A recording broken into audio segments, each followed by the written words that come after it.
Trump loco. Trump crazy, Caligula, Nero, Joanna the Mad, Ivan the Terrible. Throughout history, power and madness have often gone hand in hand.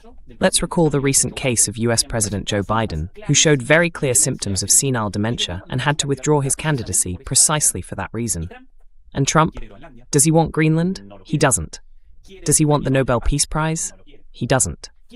Does he want the Panama Canal? He doesn't.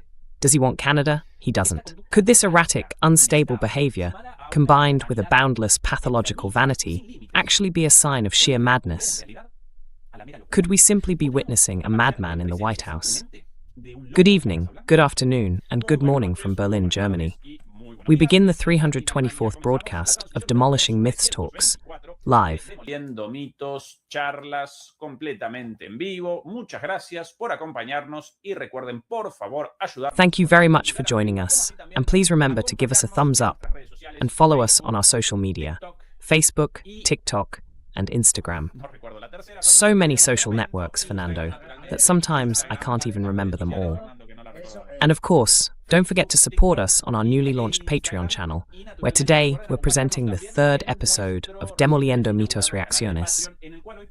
What we can't show on this channel, what we can't show on this platform, we share on Patreon. Today, a spectacular episode with Fernando, reacting to the topic of artificial intelligence. And with all that said, I can finally introduce the wonderful Fernando Moragón, joining us from Madrid, Spain. Hello, Fernando. How's everything over there? Moragón desde Madrid, España. Hola, Fernando. ¿Qué tal todo por ahí? Bueno, sea regular porque... Well, so-so, because it's raining, and I don't like rain. I mean, I understand that it's good that it rains. Spain is a dry country, except for the north and so on, so that's fine. But gray days, cold, rain, honestly, terrible for me. And then, well, first of all, I want to apologize. Let me take the opportunity to apologize on your behalf and mine.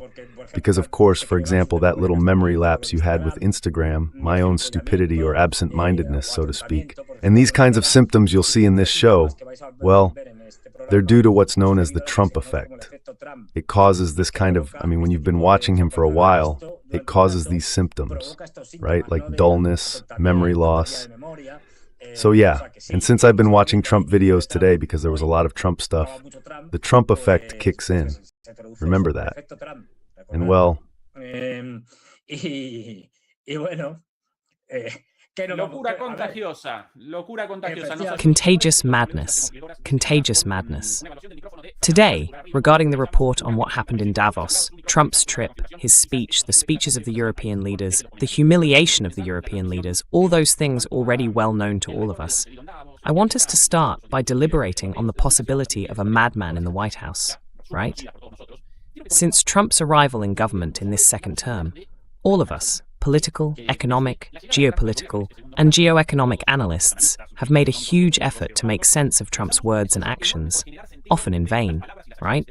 A menudo en vano, ¿sí? Y de ahí la pregunta, quizás las palabras y las acciones. And hence the question. Perhaps Trump's words and actions don't represent some brilliant tactic of deception, don't serve a hidden strategic goal. Could we simply be dealing with someone detached from reality?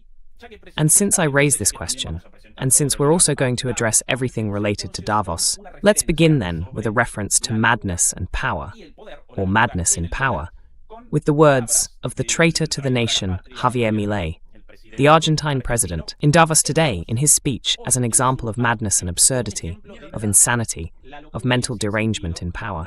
Let's present it. En el poder. Lo presentamos. Given the emerging institutional framework, which we have also proven to be fair, I want to leave you with a reflection on this week's parasha. The parasha Bo describes the moment when Moses confronts Pharaoh, the symbol of the state's oppressive power, to warn him that if he did not free the Hebrew people, the last 3 plagues would fall upon Egypt. When Pharaoh refused, the plague of locusts came, symbolizing famine. Then came the plague of darkness, representing the loss of clarity in decision-making.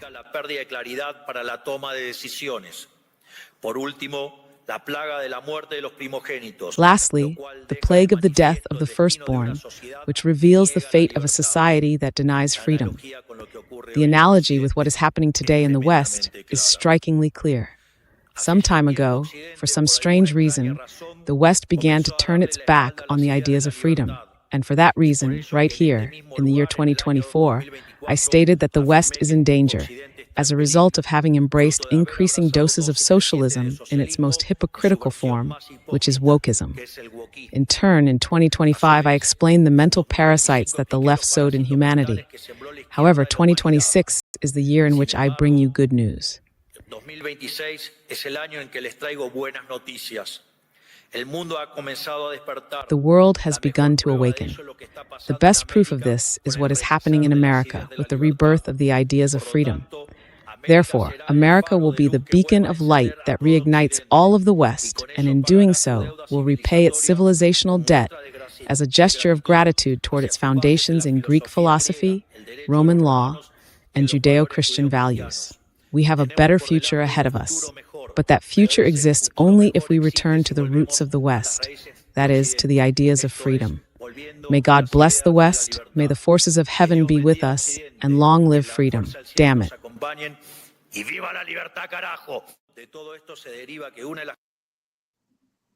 All of this leads to one of the...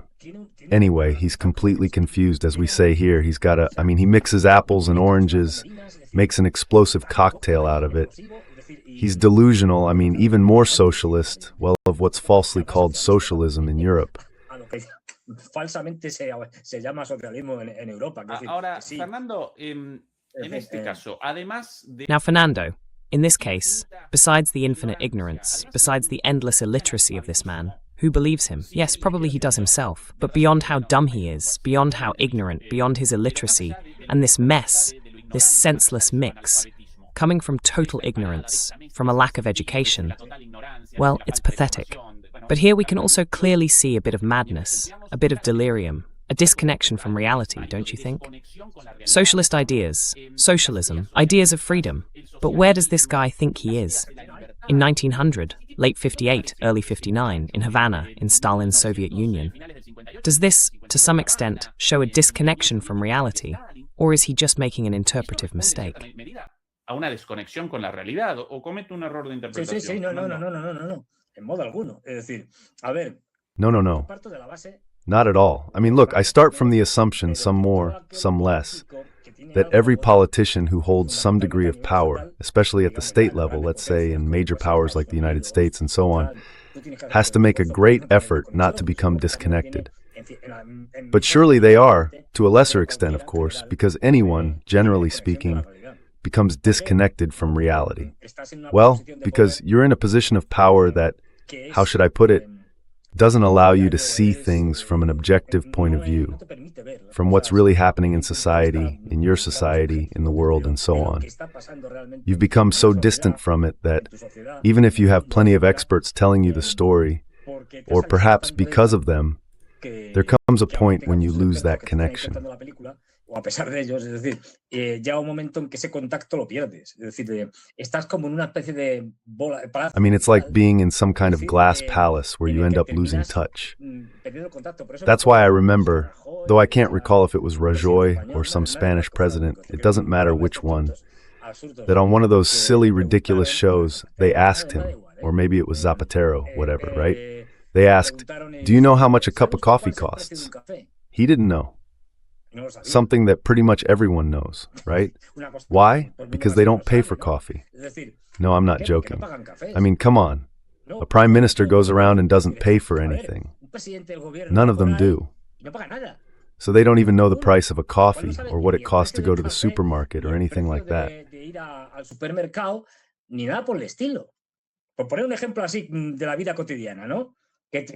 To give a simple everyday example, right? Something any of us more or less have some idea about, but they don't. And that ends up making you lose touch with reality. Let me give you an example. I'm going to tell a little back in my day story, mine. in a kind of silly way, but, well, very low-key. I remember once I went to a country, to Kazakhstan. Well, I've been there many times, but in this case, it happened to coincide with, there were other things going on, but it coincided with the International Exposition in Astana, right? Internacional de Astana, ¿no? Bueno, tipo exposición universal, que estas que se hacen y tal. Well, like a World's Fair, one of those that are held in different countries and all that, right? So, well, when I went back to Kazakhstan, they asked me, have you been to the expo? Yes. And what did you think of it? I said, well, I can't really tell you much because I was at the expo, but I didn't go to see anything. I went there to meet people. So, as for actually visiting it, well, just what you see as you walk around, buildings on one side, on the other, and so on. A huge sphere they had there in the center, but mostly eating and meeting people. And then, do you know how much the expo ticket costs? I said, no.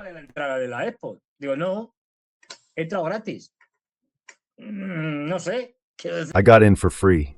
I don't know. I mean, I'm using it as a silly example in this case because it's very down to earth. But imagine people who constantly, well, get into everything for free, which gives them a certain view of reality. They never actually walk the streets. They only see studies or analyses from others who also don't walk the streets. So they don't see the little rats in Berlin, for instance. And if they do see them, it's in a report or in some videos that are shown to them, but they don't experience them directly. Or the trash I sometimes take out from here, from the street. O la basura esta que yo a veces saco de aquí, de la calle, bueno, pues con lo cual pierden la conexión. Eso en el mejor de los casos. Well, so that's when they lose the connection. That's in the best case scenario.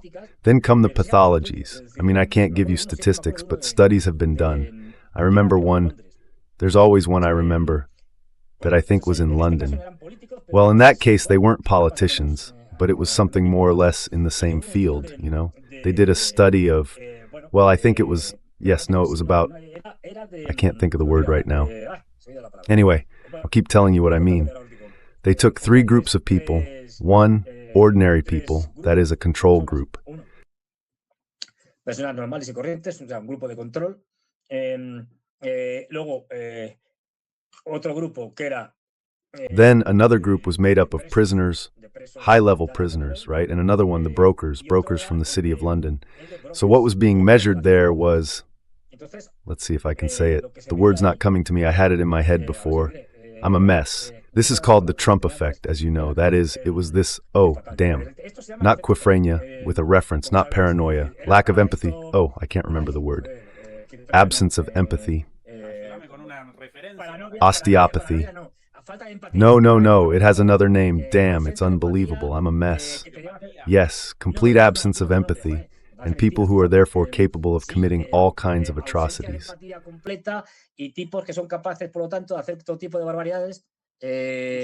Psychopath, psychopathy. Yeah, psychopath, right? It had slipped my mind. I'm a mess, you see. The Trump effect. You have to be careful with Trump. Small doses of Trump, never large ones. The Trump effect is tremendous. Well, what they were measuring was psychopathy. I mean, they were doing studies. Then they found that psychopathy, out of every 1,000 inhabitants, I don't remember the exact numbers now, in a control group from a neighborhood in London or something like that, was such and such. Let's say it was 5%. I'm making up the numbers because I don't remember. Well, 5 per 1,000. No, actually, that would be huge. About 5 per 1,000 or something like that. Then they went and saw that in prisons where there are more psychopaths than anywhere else, they had, for example, 30 per 1,000. Tenían, por ejemplo, pues un 30 por 1,000. Y luego vieron el de los brokers. And then they looked at the one about brokers. And the one about brokers was practically the same as the one about the people in prison, around 30%. Well, politicians are the same. I mean, almost all of them. Well, to say all of them, the vast majority are psychopaths, right? Like I said, there are many studies. I mean, they're psychopaths, and I have psychiatrist friends and such who tell me, yeah, well, every time we see a politician, one of those types, Trump, Biden, and so on, etc., we can spot a bunch of pathologies, just at first glance. But they're all psychopaths. Let's get poetic. They've sold their souls to the devil, and no longer have the ability to empathize with anyone or any social group. Con nadie ni con ningún grupo social y tal. Todos son muy egocéntricos, narcisistas. They're all very egocentric, narcissistic, ambitious. In other words, they have almost every negative quality one can imagine in a human being. Vicious. Power also transforms them. That is, power gives them a kind of God complex. I can do anything, I can. Anyway, in the end, we're dealing with pathological personalities in themselves, right? The question here is whether they were already pathological before coming to power, or whether as they rose to power, they became pathological along the way as they climbed to the top, right? It reminded me of that Groucho Marx quote about the West, I think it was, that said something like, let me see if I remember it correctly. It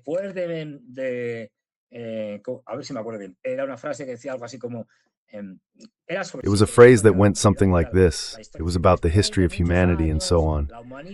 It said that after many years, humanity throughout its history has managed to reach the highest peaks of misery. Well, this is the same thing, but in terms of empathy. The politician, when he reaches the top, attains the highest peaks of immorality, so to speak. And they all have pathologies, that's clear.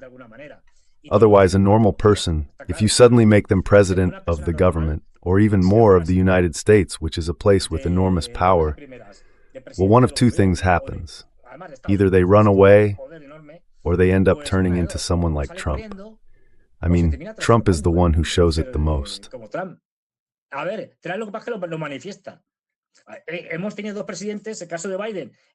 We've had two presidents.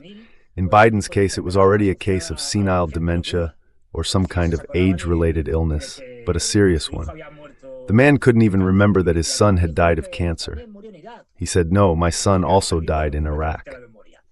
In other words, he had completely lost his memory. You have some problem with Alzheimer's or senile dementia, Parkinson's, something like that. But this one, we don't know if he has it. Ronald Reagan had Alzheimer's. He admitted it. Well, he said he had been diagnosed with Alzheimer's shortly after finishing his presidency, his second term. But there's more than suspicion. There's almost absolute certainty that at least during his second term, he already had it.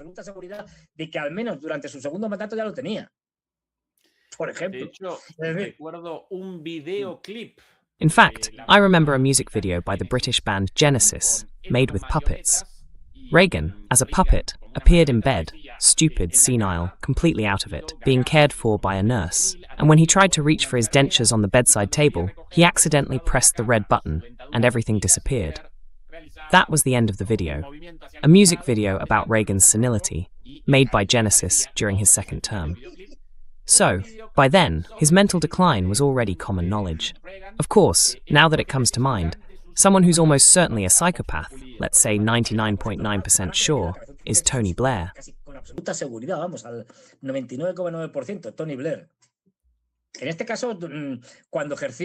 In this case, when he was in office and afterward, he was a man without scruples, a guy who took part in the war against Iraq, in the famous Azores trio, along with another nutcase, Jose Maria Aznar, and Bush.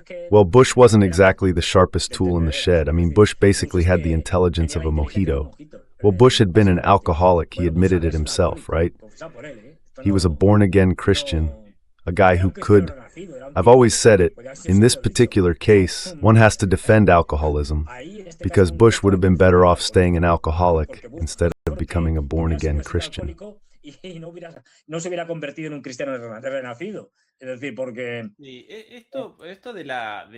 That is to say, because this whole thing about madness and leaders today, and Trump in particular, has many dimensions. One of them, and someone just mentioned it in the comments, is that Trump isn't any crazier, nor is Millie any crazier, than the people who vote for them. And there, obviously, a truth emerges. In the sense that social media, artificial intelligence, and screens are generating a widespread process of dumbing down among leaders, among politicians, but also among citizens, among voters, who witness all this in an endless stream of events and images all the time.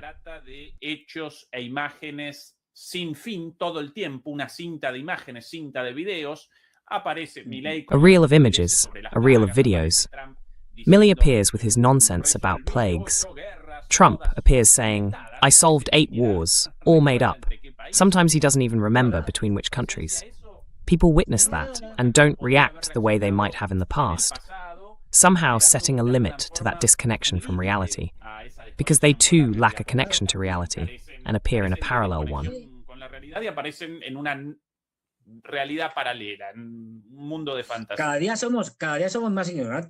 A fantasy world.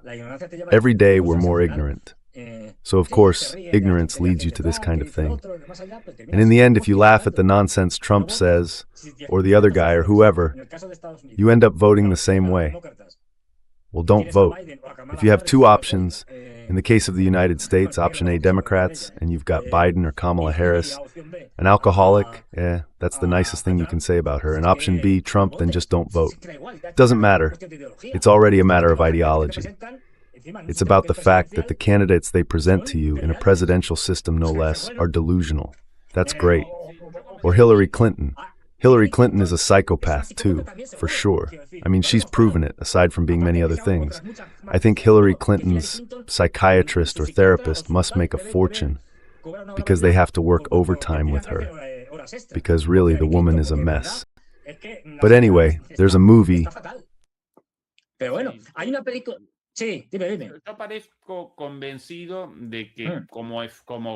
I'm convinced that, as a result of the mass spread of screens and the fact that we appear on them 24 hours a day, well, not 24 hours because we sleep, but during our waking hours, our conscious hours, practically all the time we're in front of a screen, whether a big one or a tiny one, bombarded by stupid, ill-intentioned messages that are nonetheless very clever in their communication, with content specially designed for us and for our own manipulation. I'm convinced that this has already generated a process of dumbing down, of underuse, in the sense that this goes beyond ideologies. People on the left, people on the right, people at the top, people at the bottom. If those people, or ordinary people today, are confronted with a math exercise, a reading comprehension exercise, an exercise that requires a person to perform a logical reasoning operation.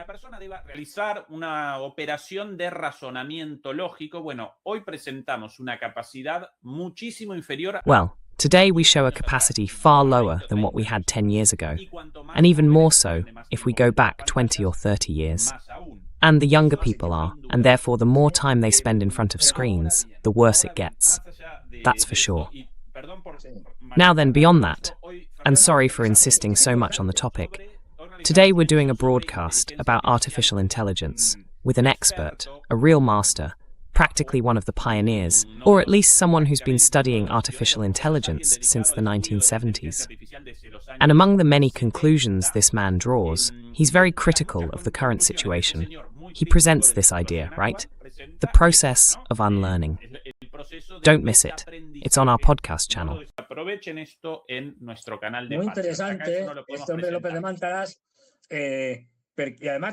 Very interesting, this thing from Lopez de Mantagas. Also, he says something that really ties in with what Trani and company were talking about. That is what you were just mentioning.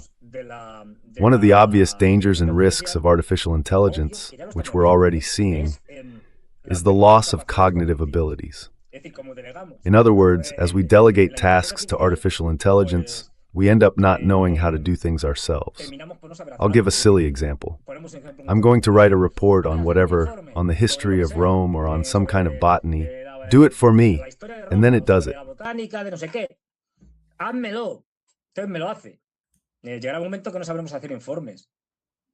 There will come a time when we won't know how to write reports, because artificial intelligence will do it for us. It's incredible how this amplifies what once happened with calculators. And he also gives an example with calculators. Let's see. He says, it's essential that children be taught to add, subtract, multiply, and divide, among other things, and that they internalize that, because that's what enhances their ability to think, to abstract, and so on. Yes, at first it will have to be 2 apples plus 2 apples, then it will be 2 plus 2 and the apples. That is, this can also lead you to perform more complex calculations. In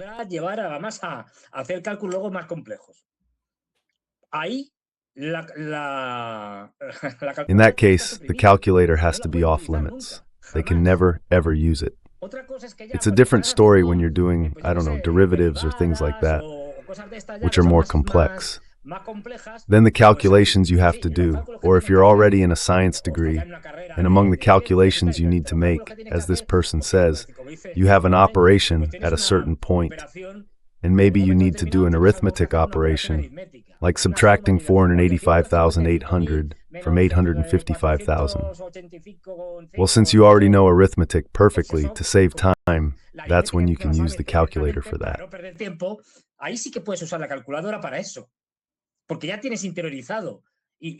Because you've already internalized arithmetic, and it's part of the way you think. You don't need it anymore. That is, at that point they can let you use a calculator to do an arithmetic operation. But this is fundamental. And with artificial intelligence, and this is one of the reasons they want to implement it, though I'm not saying it's the only one, they'll have us more controlled. The dumber we are, the easier we are to control. As we lose cognitive abilities, we'll become easier to manipulate.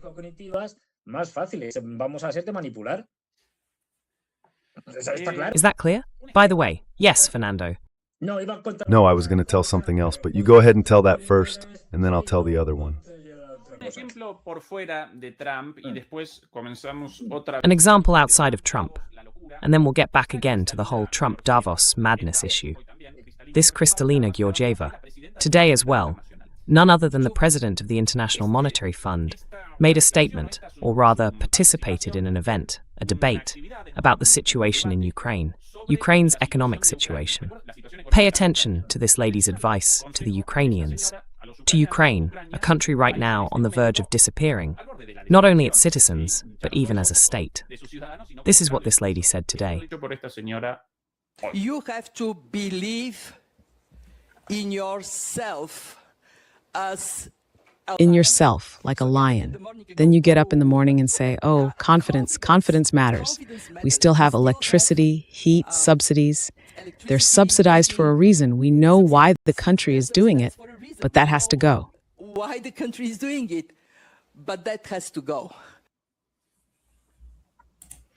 Fernando, the problem with Ukraine is basically a lack of trust.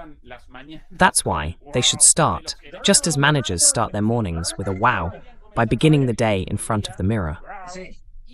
On the other hand, the economic and energy problem, in Ukraine's case, isn't the result of a senseless proxy political war against Russia. And Russia's decision to attack Ukraine's critical infrastructure, especially its energy infrastructure, means that right now, much of the country is without electricity, without heating, without running water, without sewage, without drainage, right? Without basic services. The problem lies in the subsidies to the energy system, which will soon have completely disappeared.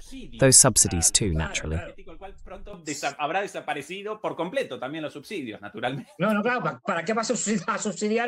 No, of course, why would a country subsidize something it's not going to have energy?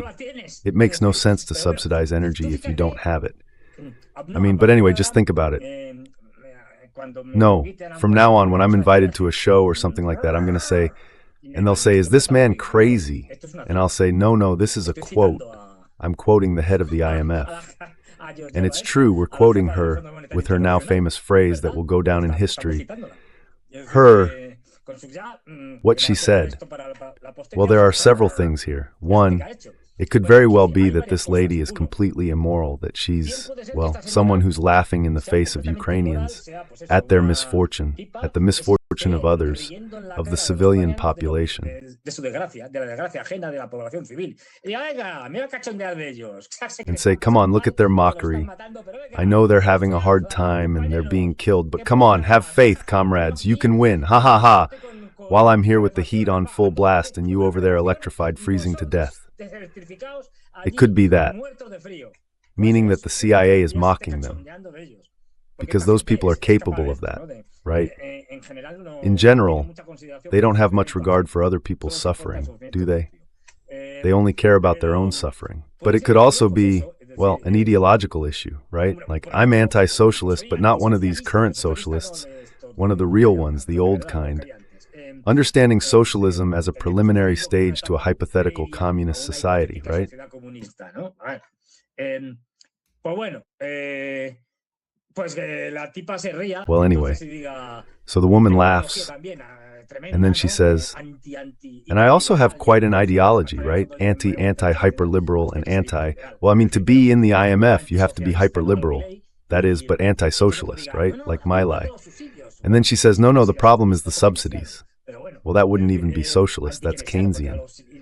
But anyway, I mean, anti-Keynesian, because liberals also see Keynesianism as socialism. Because they're already, anything that isn't the Chicago Boys is already a bit less than communist and up. But anyway, whether it's an ideological problem or not, what this lady has is either a total disconnection from reality, or she's a... Well, I've lost the word again. My mind's a mess. A psychopathy. A psychopathy. She's a psychopath. I mean, she couldn't care less about other people's suffering. Well, but look, just think about how serious this is. I can picture one of those poor Ukrainians that the recruiters grab, those who go around picking people off the street by force and all that, and they take him straight to the front line. A drone comes at him and he says, well, faced with this drone coming straight at me, a Russian drone, I'm going to follow Mrs. Yochiva's advice.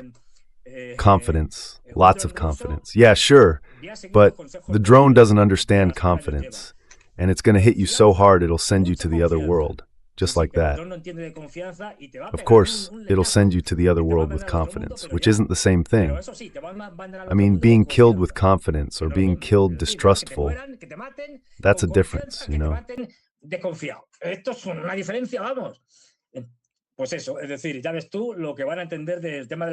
Well, that's it. I mean, you can see how much they're going to understand about the whole trust thing, right? Trust without weapons. Oh, sure. What a great idea. Trust kills, honestly. It's laughable. And then this whole electrification thing. Well, no. But they're saying, well, look, the problem isn't that the Russians are bombing you and leaving you without power plants, without electricity, without water, and so on. Come on. Without electricity, people lived without it in the Paleolithic, and they survived. Don't complain. Water, now that's more important. But hey, if it's winter, you've got snow. Heat up the snow, drink it, and that's that. Though that's just indulgence.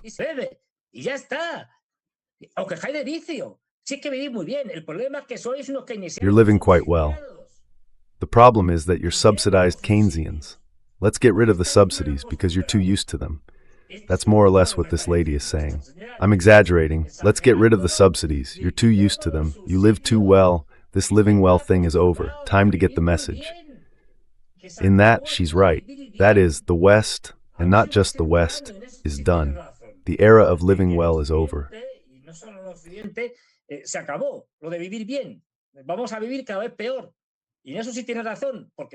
We're going to live worse and worse. And in that, she's right, because Mrs. Georgieva, the head of the IMF, knows a lot about that. She's dedicated to ruining countries and therefore to ruining the people who live in them. But well, of course, with these kinds of figures, this is the level of politics. What can you say? Just that. Ignorant, crazy, incompetent. No sense of, well, yes, a peculiar sense of humor, let's say. I mean, at least before they tried to keep up appearances, right? Now, since they know it doesn't matter to them, and that most people, what you said earlier, the majority of the population often look at the nonsense this one just said, but still, they'll keep doing the same thing and remain submissive to the powers that be in the world without rebelling against them.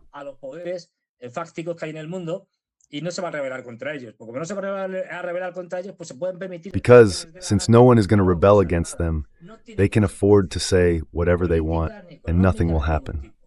There are no consequences, neither economic nor otherwise. So, well, if there are no consequences, I'll say it. What's the harm? And if I can say any nonsense, then I'll just say it. I mean, if I already know there won't be political or economic consequences, because let's not forget, these aren't the ones in charge. It's not Trump. It's not Biden. They're not the ones who run things. The ones in charge are those behind the scenes. The ones in charge, like that guy who was also here because he's one of the vice presidents of Davos, Mr. Larry Fink from BlackRock, Jamie Dimon from Goldman Sachs, no, from JP Morgan. I always mix up JP Morgan. Those are the ones who call the shots, not Trump. Son los que parten el bacalao, no Trump. Trump es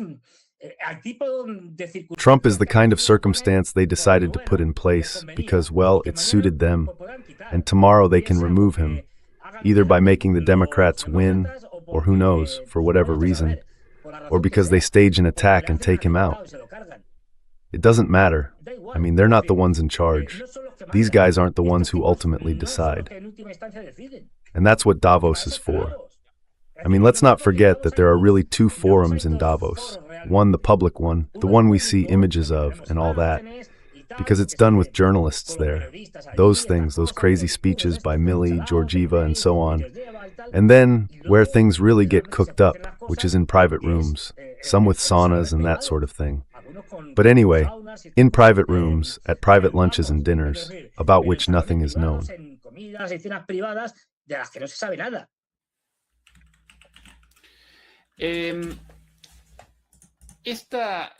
This normalization of madness and the spectacle of idiocy also comes along with a normalization of malice, a normalization of dehumanization, hatred as something everyday and acceptable. Here's another example. Let's keep introducing them. We've presented Milley, Trump, Georgieva, and now Ben Gvir. Ben Gvir, the current Minister of the Interior of Israel. Here's what happened today, celebrating the destruction of this institution. La destrucción de esta institución, atención. Attention. Well, here it basically introduces the...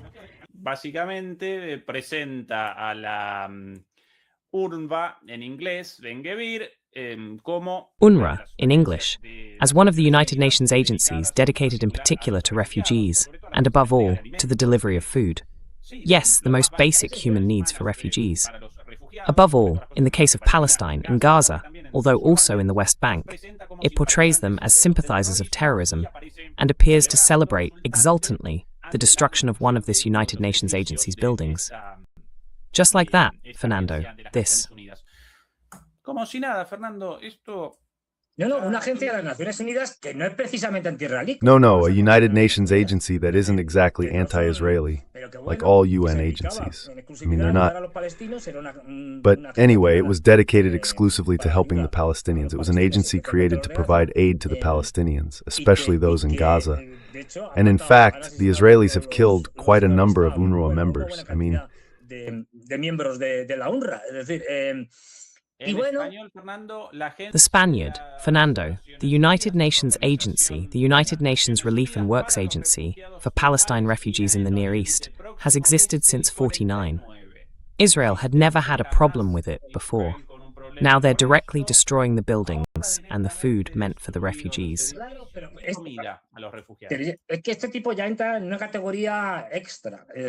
It's just that this guy already falls into an entirely different category. I mean, this guy already falls into the category of, I don't know, a criminal pathology, in which that pathology, I don't know if it's the pathology that sustains it or the other way around, mixes with a criminal ideology. In other words, a criminal ideology combined with a criminal pathology. That gives you a person who revels in and enjoys suffering, and that's what's serious. That's what happened to the Nazis, too. That's why it's important to make the distinction. I mean, when people say, no, the Nazis were monsters. No, they weren't monsters. They weren't aliens. No. They were human beings like you and me. That's what's so serious. If they had been monsters, no, they were human beings who were capable of doing what they did. I mean, Hitler loved children, Aryan children, and he would get tender in front of a child. Y veía a un niño y se enternecía. O sea, no era un tío que tenía emociones, sentimientos, incluso capacidad. He was a guy who had emotions, feelings, even the ability to empathize. But there was an ideological process that led him to be able to exterminate the Jews, to carry out the Holocaust, without any problem. Well, the same thing is happening with the Palestinians. It's exactly the same process. That is, I've dehumanized the other so much, in this case the Palestinians, in Hitler's case the Jews. I've turned them into objects to the point that I no longer see them as human beings. So it's as if I were killing, I don't know, an animal or even destroying a thing. Matando, pues no sé, o un animal, o incluso como si estuviera acabando con una cosa. no olvidemos que los esclavos en la antigua Roma eran cosas. Let's not forget that slaves in ancient Rome were things, legally speaking. That's why they could be bought and sold just like an animal, a cart, or any other object. I mean, well, taking this to the extreme, this is one of those men, in this case from Netanyahu's government, whose ideology drives him to commit all kinds of atrocities and to demand, well, if this man were to govern completely, I don't know, I don't even want to think about it. No sé, no me lo quiero ni pensar. Habría, bueno, no sé si pero vamos, de la cuerda de Well, I don't know if it was this one, but anyway, someone from his circle or from Smotrich and Company. These are the ones who were calling for example, and without having the slightest idea what they were talking about, a nuclear bombing of Gaza. You think, man, on top of being murderers, you're idiots too. Because if they nuke Gaza, considering how close it is to a bunch of Israeli settlements and towns, they'd end up wiping out Israel as well. I mean, starting with Ashkelon, which is right next door to the north, and then up to Tel Aviv, and so on. It would wipe everything out.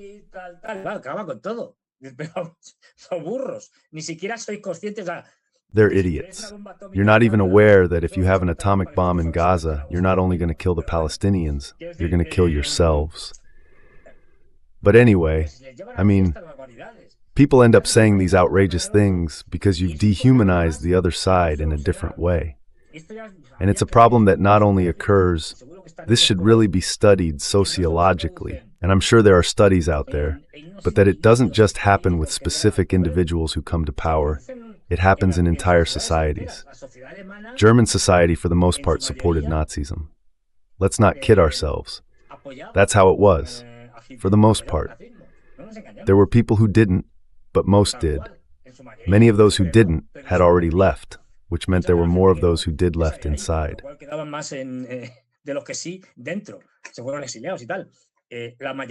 They went into exile and all that. The majority, and these surveys conducted by Israelis themselves of the Israeli population, agree with Netanyahu's policies toward the Palestinians. That's what's serious, what's sad. Because otherwise, these phenomena of people coming to power without social support wouldn't happen.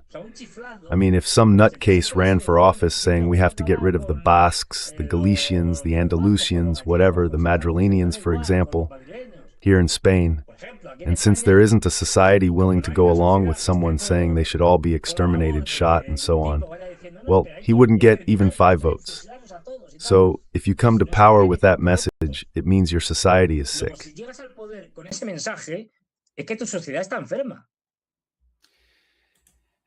Speaking of that, Fernando. Speaking of sick people, there's something I was about to forget, but I remembered just before. Sometimes cinema anticipates reality. I mean, there's a wonderful movie that, if you haven't seen it, I recommend you do. It's the last movie made by the fantastic Peter Sellers. Peter Sellers was a guy who was crazy, you know? That's why he was so good at making comedies. Brilliant. He was a genius. And the last movie is called, I don't know if they'll translate it into Spanish or not, Being There. And it's the story of a man who has, let's say, serious psychological or cognitive problems, meaning some kind of illness. He had been taken in almost since childhood by a man, and he had always been there. He devoted himself to taking care of the plants as that man's gardener. The man kept him there, fed him, and so on.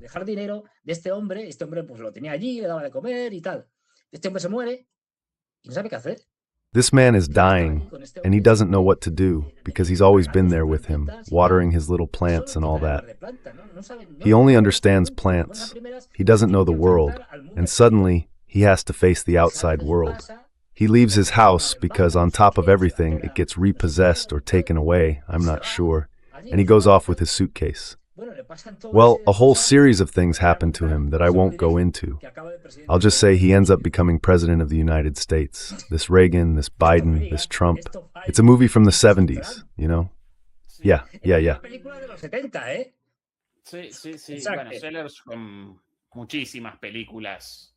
Well, Sellers has an incredible number of outstanding films. Wonderful ones that are part of laughter itself. Among the many dimensions of this issue of madness, Trump and company, What do you think is the meaning? What interpretation can we give to the brazenness, the shamelessness? This recent phenomenon of not only carrying out a massacre, but also bragging about it, or launching a military attack against a country simply because I can. And then, for example, posting on Donald Trump's social network, on Truth, an image as if it were Donald Trump's Wikipedia page, where his picture appears, and below it, as on Wikipedia, acting president of Venezuela. Presidente en funciones de Venezuela, ¿sí? Como una suerte de... Really? Like a kind of ostentation, bragging, provocation. This is an example. Not because the United States hasn't carried out invasions, massacres, acts of colonialism, of imperialism, but even Biden, Obama, Bush Jr. too, with all the atrocities they committed, didn't present something like this after the invasion of Iraq. President, or this. Here's another one, Fernando, this is all from Trump's page. Here's another one, for example, I want Greenland. And then, the little photo of Trump was posted. Y entonces, publicada la fotito de Trump With Marco Rubio and Gideon Banzi. Banzi and Rubio. Yes. So is this a personal issue for Trump, or is it a sign of the times, in your opinion, Fernando? En tu opinión, Fernando. Varias cosas yo creo que se dan ahí. Por una parte, Several things, I think, come together there. un promotor inmobiliario. On the one hand, let's not forget that Trump is basically a real estate developer. That is, one of the people with one of the most despicable jobs in the world. But anyway, where corruption was the norm, the big scores in building huge projects and all that, those kinds of things. A failed real estate developer, who sometimes acts, and then what the presidency has made of him, a television showman. Un showman de televisión. Él tiene un sentido del espectáculo absoluto. He has an absolute sense of showmanship. In that contest he was also a showman of a reality show, one of those competitions to find the best entrepreneur, where you had to do the tasks they gave you and all that. Well, he realizes that American society, because in that case he actually succeeded, meaning he made money and all that and spent several years doing the show and so on. Well, that's when the guy realizes that American society is deep down a reality show and that it's hooked on reality shows. And then he has this moment of clarity and says, damn, I'm going to run my political campaign like a reality show. And when he becomes president, he does the same thing.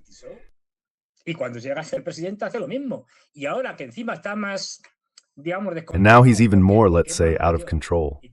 Why? Because he's older. He's about to turn 80, or maybe he already has. He says, I don't care anymore. He's 80 now. Well, yes, so he doesn't care. I mean, if I'm going to die anyway, I don't have much time left to enjoy the position. And by enjoy, I mean doing all the outrageous things possible. He just doesn't care.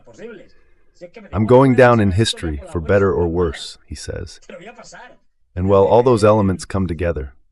A man without scruples, from his profession as a real estate developer, where fraud is the norm, and leaving a bunch of people stranded after building them a store. Still 79, Fernando, in June 80. My bad, still 79. Well, whatever. 79, 80, 81, 78. I mean, well, and then there's a real estate developer without scruples, like all real estate developers, who if he has to build some housing, then makes a killing, keeps the money from the poor people who made an advance payment for the home, and in the end they're left without a home and without money. I mean, this is very typical. A guy without scruples, used to corruption, and who also has a tremendous sense of showmanship, because he's been part of the showbiz world and all that, meaning television and so on. And on top of that, he knows what Americans are like. They like that sort of thing.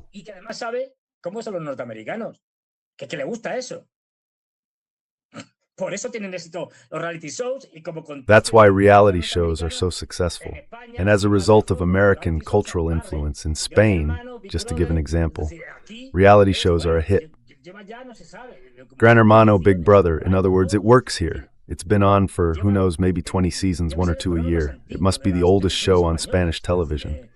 I mean, these kinds of programs, the Island of Celebrities, whatever it's called, where they take people to an island, well, that works. Just like gossip shows, talking about, no, but so-and-so slept with what's his name. And then on TV, what's his name comes out saying, no, I didn't sleep with her. And then she comes out saying, yes, you did sleep with me, and you've given me 5 kids.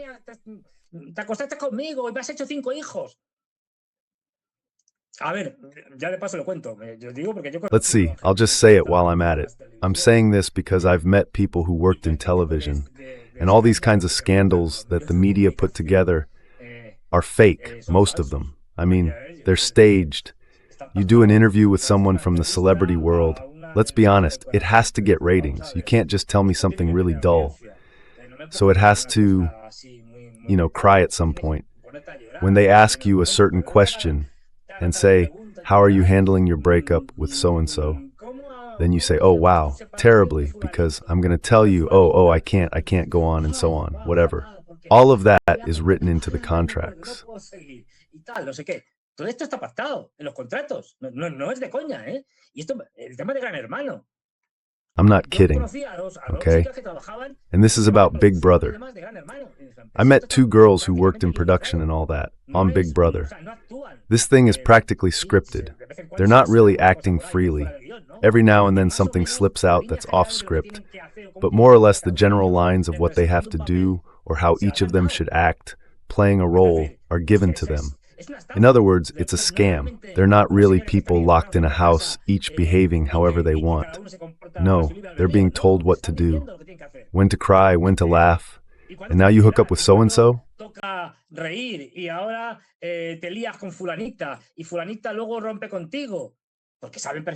And then she breaks up with you, because they know perfectly well what people, the audience, like. Well, this is the same thing. Why? Because we're going through a process of complete loss of politics, and politics has been replaced by consumption. We're no longer talking about politics understood as shared deliberation, reasoning, and so on, about matters of the public sphere, that is, the common good. No, we're talking about politics understood as consumption. And that's why there's nothing better for people who are depoliticized and used to being consumers than to make politics for consumers. In other words, a reality show. And Trump is in a permanent reality show as President of the government of the United States, as President of the Republic.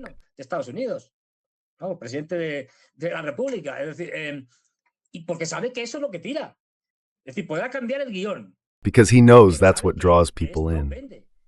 I mean, he can change the script, but he knows this sells. He can make mistakes, he can go too far, you can overdo it, sure. But I'm certain that for many people, many voters, this nonsense of I'm the president of Venezuela really does it for them. Beyond the individual's hyper-narcissism, they like it. I mean, it's sad, but let's not kid ourselves. Another thing is that later people might not vote for him or might punish him in the midterm elections, whatever. Because, well, yes, you've done a lot of showy politics, but then you've had terrible economic results, and people feel that in their wallets. But, in principle, this is what we're going to see more and more of. And we're already seeing it in Europe, too, everywhere.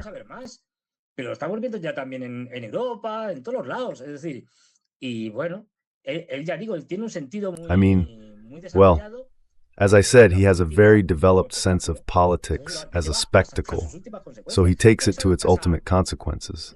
That's why he adopts that.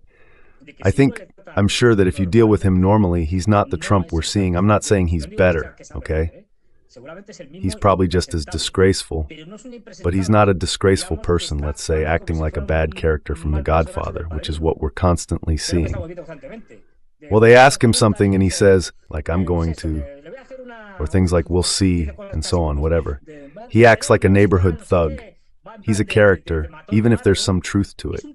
I mean, he exaggerates it. I'm sure he exaggerates it because he knows he has to play a role.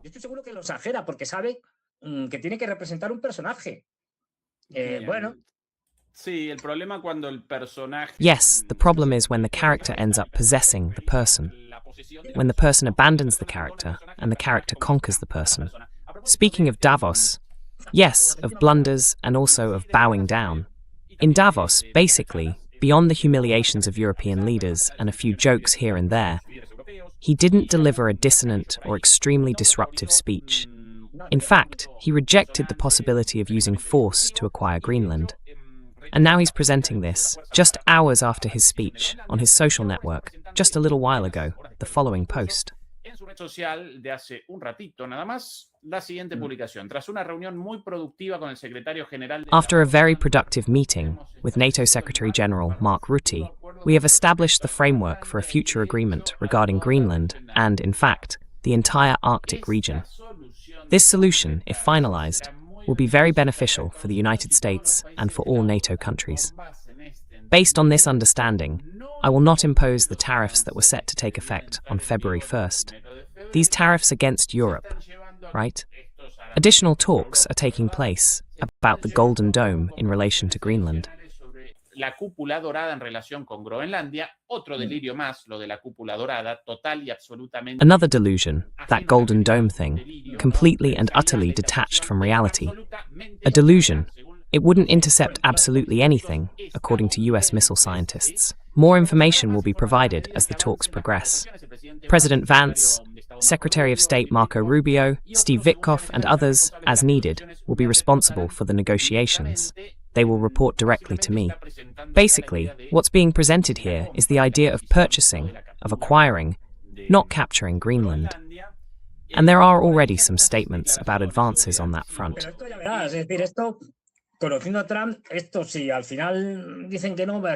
But this you'll see, this knowing Trump, if in the end they say no, he's going to say, I tried to buy it and all that. But in the end, they're the bad guys. They didn't let me buy it. I had to do it by force. Because he changes his mind constantly. One day he says one thing, the next day he says the opposite. What difference does it make? Por aquí, ahora sí lo presentamos. Here we go. Now we're presenting it. Right after this, his statements about this apparent deal. Not a deal between Trump and the Prime Minister of Denmark, nor about Trump. And the leader of Greenland, the governor. No, they don't call him governor, prime minister, if I remember correctly. That's what they call the political leader of Greenland, one of the constituent nations of the Kingdom of Denmark. Well, a deal with Mark Rutte, his president, Pichicho, his chihuahua, his bootlicker, is presented here as the latest news. Attention, just a few minutes ago. I think it's going to be a very good deal for the United Tenemos un concepto para We have a concept for a draft agreement on Greenland. It's going to be very good for us and also for them, the Greenlanders. It won't just cover Greenland, but the whole, and it will have to do with security, but also with other things, other issues regarding the ownership and sovereignty of this place. Fernando, what are we going to witness here? The back and forth again, and finally, the capture of Greenland. Otra vez las idas y vueltas y finalmente la captura de Groenlandia es el. Sí, yo creo que se va a quedar con Groenlandia. Yes, I think he's going to keep Greenland one way or another. But he has to play these games, because it also really throws people off and all that. So the guy comes along and says, well, I've spoken with Mark Rutte, who's the Secretary General of NATO, and we've reached an agreement. As if he'd reached an agreement with me. But what does the Secretary General of NATO have to do with an issue that concerns the national sovereignty of a supposedly sovereign country, which is Denmark? You'd have to negotiate with the Danes, not with the Secretary General of NATO. It's like saying, no, I've negotiated this with, I don't know, the World Health Organization or the President of the World Association of Poodles or St. Bernards.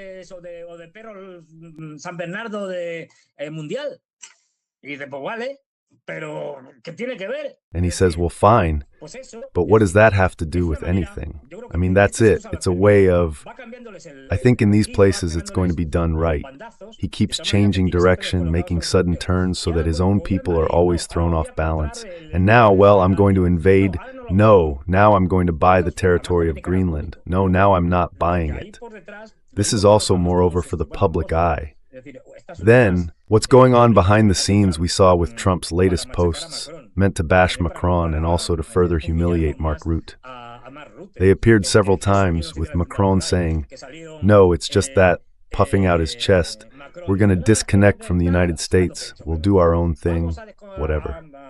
desconectarnos de Estados Unidos, haremos nuestras cosas tal, no sé qué, sacando el pecho como diciendo, y Francia va a liderar el proceso de... Beating his chest, as if to say, and France is going to lead the process of consolidating a Europe that is no longer just a Europe of freedoms, democracy, and human rights, but also a Europe of defense and a Europe, and that's how we justify military spending and all that, right? And that, come on, Trump, get nervous, because from now on France leads Europe. That's more or less the message this blowhard is trying to send us. So then, Trump comes along and laughs, because he knows they belong to no one. And then, to humiliate him even more, he makes it public. This is something absolutely unacceptable, because in politics, private conversations are not supposed to be made public like that.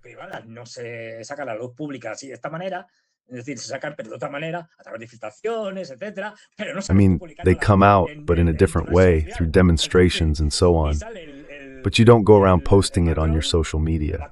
I mean, and then there's Macron, the real Macron, kissing up to Trump and saying, oh, in Davos and all that, maybe you could stop by for dinner with me after Davos, since it's on your way back to the United States, and we can talk about this Greenland thing and so on. Yeah, sounds great.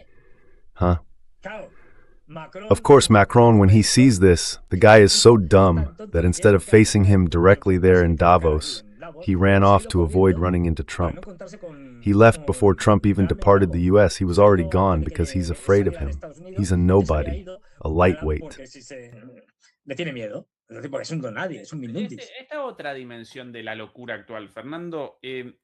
This is another dimension of today's madness, Fernando. A leader, in this case Macron, sends a confidential message to another leader, the President of the United States, no less. Immediately, the President of the United States posts it on his social network without Macron's consent.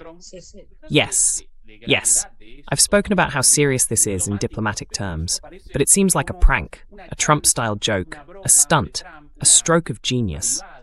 I'm gonna laugh. In the correspondence between presidents of major powers, the United States, certainly a great power, well, France in the past, this simply seems violated as if it were a joke.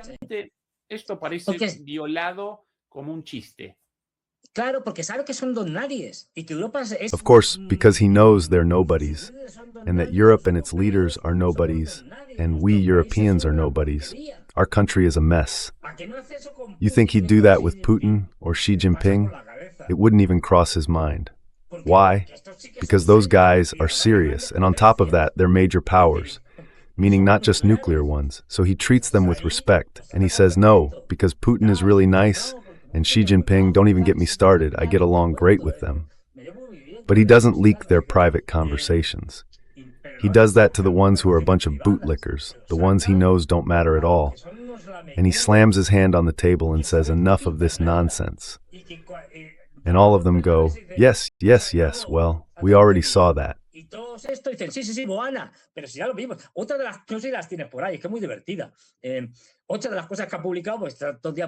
Another thing he's posted, since he's constantly posting stuff, images and all that, is an AI-modified photo, that famous picture that came out last year, the one where everyone was gathered around Trump in the Oval Office. He edits it and adds sort of like a map of Canada, Greenland, the United States, Mexico too, and Colombia, all with the stars and stripes, as if to say, all of this is already the United States.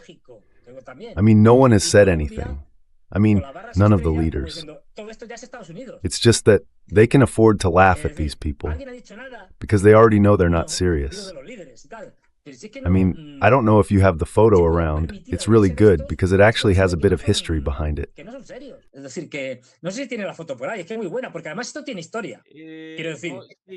I mean, I saw that one around today, although apparently she didn't post on a social media, but somewhere else, possibly on X, one of her ministers.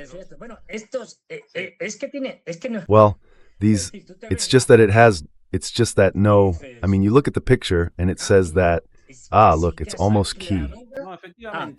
Indeed, on his social network. You were right, Fernando. Yeah, he spends all day doing that kind of stuff. He has a blast, man. So many things, so much garbage published. Here's the photo. Yes, this is last year's meeting about issues related to Ukraine. Not Colombia, but Venezuela. and not dressed but painted with the flag of the United States. Y es que hay un mapa. The thing is, there's a map. Well, this is a society from the early or mid-20th century, made up of a group of people who defended, and later, for various reasons, became more influential than it might seem. They were the defenders of technocracy, the technocrats, but not in the more common sense we have today, where in times of political crisis we bring in non-partisan experts to manage the economy, infrastructure, and so on. Not quite that, it's along those lines, but this was an ideology in itself. In fact, these people, you can look it up, could have become something bigger if it had taken off. It's called something like techno-something, meaning if you search technocracy maps, you'll find one from 1940-something or 30-something, and it's something different. Anyway, that's what I was getting at. Bueno, a lo que voy. Esta gente lo que defendía es. What these people defended was that the world, and specifically the United States, but really the United States, had to be governed by a technocracy, but a technocracy that would eliminate political parties and democracy. They were outright anti-democratic. They said democracy was a terrible system of government. And no, not dictatorship either, because politics had to be set aside. Countries had to be run by experts, as if they were corporations. As if they were corporations from the standpoint of science and technology. That's it. These people, even though at the time they had zero influence, well, very little, later gained more influence because, in lighter or light versions, their ideas have been used a lot, like what I was just mentioning. But there's also a connection with today's global or globalist elites. Hay una conexión con las élites globales o globalistas actuales. Y pongo un ejemplo, que defienden un mundo tecnocratizado. And I'll give an example. They defend a technocratized world. One of the people who, I think, was in Canada, I'm not sure if it was his father or his grandfather, don't quote me on that. But yes, he was part of a political ideology. I believe it was the grandfather, none other than Elon Musk's grandfather. That is to say, these people have had a huge influence, sometimes through family ties, on the anti-democratic, even anti-market economy worldview of today's globalists like Elon Musk or Peter Thiel, who is someone that says the market economy must be done away with, that what we should have are monopolies, a monopoly on energy, on coal, another on, pharmaceuticals, monopolies. That competition is bad. They're monopolies, right? Yes, of course, man, of course, obviously. Here, the map of... Here, look. They didn't call it the technocracy, but the technatos, that's what they called it. The technatos, but they were, well, what later came to be known as technocracy. Technatos is a Greek word, a Greek root that, well, means several things, art, craft.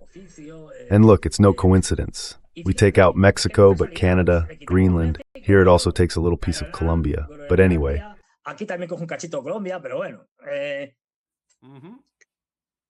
It's no coincidence.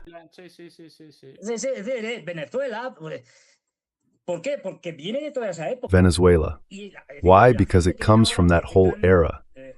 That is, the people who come now, even if they have a current ideological veneer, have very old roots that sustain their way of thinking. They haven't innovated anything new. They haven't invented an ideology. Let's say they've presented it in a more technical way, so to speak. But these are very old ideas. It's like if I were to present, for example, eugenics, which dates back to the 19th century, and I present it in a way with a modern, post-liberal, absolutely postmodern wrapping and all that. Well, yes, it's the same thing. In other words, the packaging has changed, but the idea is the same. These people come from that, from all those roots. And this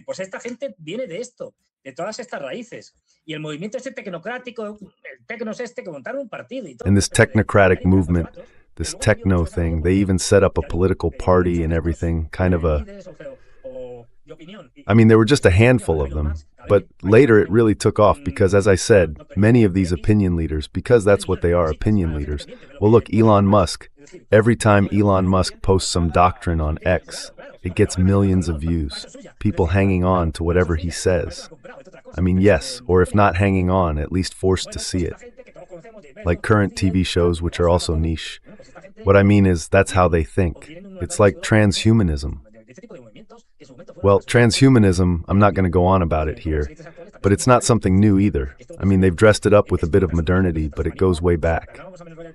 Anyway, none of these people are really original.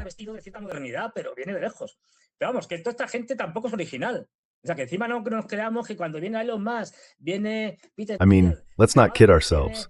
When Elon Musk shows up, or Peter Thiel from Palantir, or Jeff Bezos from Amazon and so on, and they start talking, or Bill Gates, or Mark Zuckerberg, any of these guys, and they drop the first nonsense that comes to mind, and you go, wow, that sounds really important. We were talking about this today, about artificial intelligence. This man, Lopez de Montaras, who's been researching this kind of thing since the 1970s, demystifying it. Let's be clear, they're selling us this AI stuff as if it were something they discovered 2 days ago, but it's from the 1950s. People were already working on it back then. In other words, they're selling it as if artificial intelligence had been invented by Sam Altman, the president, the CEO of OpenAI.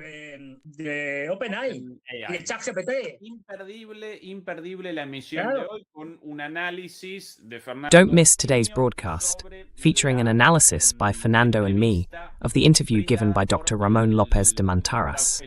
This gentleman, Ramón López de Montaras, is a true expert in artificial intelligence. He's been seriously dedicated to studying it scientifically since 1975, as a researcher at the Spanish National Research Council, and also at universities around the world, in Belgium, France, the United States, and of course in Spain, in Catalonia. That conversation was spectacular, with a highly critical perspective. And in this latest broadcast, Fernando and I offer an analysis and a reaction to it, so don't miss out. Very interesting what you're saying, man. Just published there, so don't miss it. Fernando, speaking of Greenland's future, do you remember Paulina Luna from the election campaign?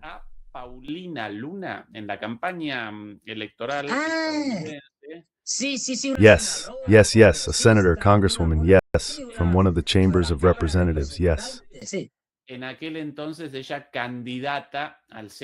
Back then, she was a candidate for the Senate, with some very peculiar videos. In some, she was shooting up the Quran. In others, if I remember correctly, she appeared with a flamethrower.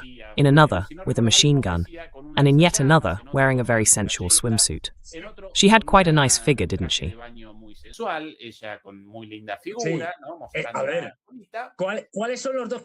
are the two characteristic components? There are more, but the ones that come to mind when we think of American society are sex, violence, and guns. In fact, no, that's how it is. The world's largest producer of pornographic films, by far, is the United States. But by far, rifles, asses, and machine guns. Sure, and then everyone's armed. Well, that's it. That one, by the way, elected. That one, yes, elected. In Davos. And look, in Davos, yeah. Elected and in Davos. Topic by request. Trump speaking in the background, obviously. And here he's the one cutting the cake.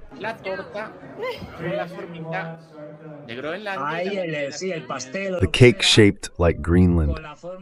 Yes, the cake, or whatever it is, shaped like American Greenland. American Greenland. Well, this lady will probably end up being president of the United States because with this man, you can tell she has an extraordinary sense of showmanship. She takes the opportunity to campaign for herself and says, it's for my birthday or whatever, and if not, she makes it up and puts out a little cake shaped like Greenland.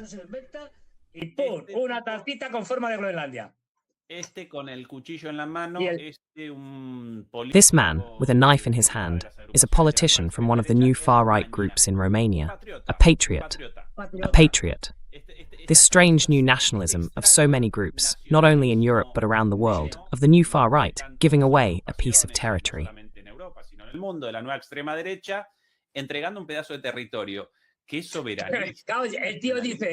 How sovereign. The guy says, since he's not from Romania, I was going to say screw the Danes, but I won't say it.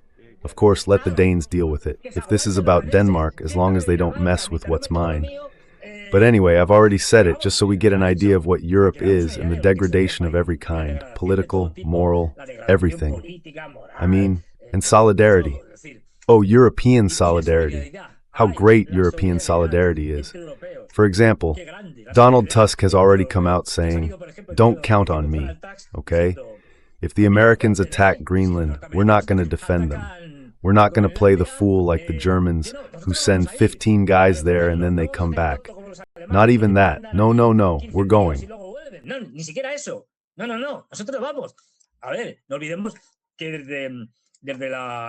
Let's see. Let's not forget that since the dissolution of the Soviet Union and all that, well, even before the dissolution of the Soviet Union, back in the 1980s, with Reagan and Thatcher and so on, Poland has been the United States' fifth column in Europe, generally speaking.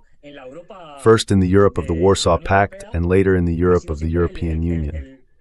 It has always been, let's say, the one in charge of carrying out American projects, the loyal little dog. The loyal little dog that is now taking advantage, trying to see if Germany completely collapses so that the bases... Because now some Europeans, these stupid Europeanists, Euro-stupids, are saying, well, no, because can we threaten the Americans?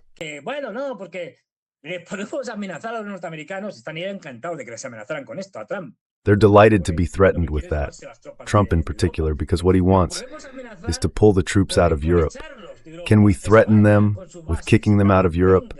Let them take their bases and all that. Come on, out of Ramstein, out of here, out of Aviano, out of anywhere, out of Rotterdam. Of course, you might say, well, let's see, that's exactly what Trump wants. Maybe they're in cahoots, but as if that were going to be a point of pressure against Trump. Please. Well, of course, what they want is to replace the Germans and move all the American bases to Poland.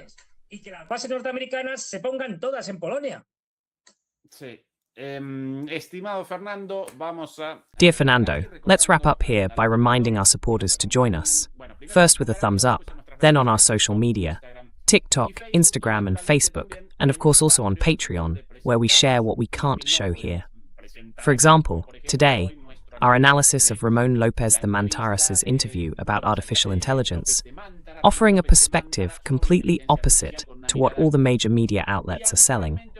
A very critical take on the so-called artificial intelligence, according to this gentleman, and with plenty of solid reasoning. That's on our Patreon. The link is there in the preview video. You can watch the first 10 minutes of our reaction, and then the rest, of course, on Patreon, which already has more than 1,300 subscribers. By the way, a success. 20 days in, and it's January 21st, 4 episodes.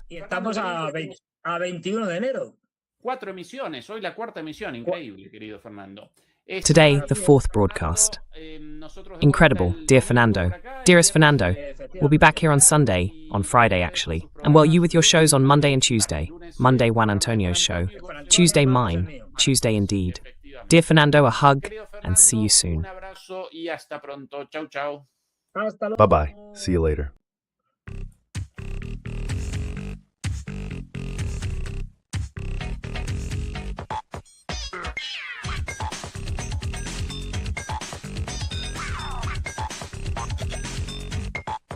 Yeah.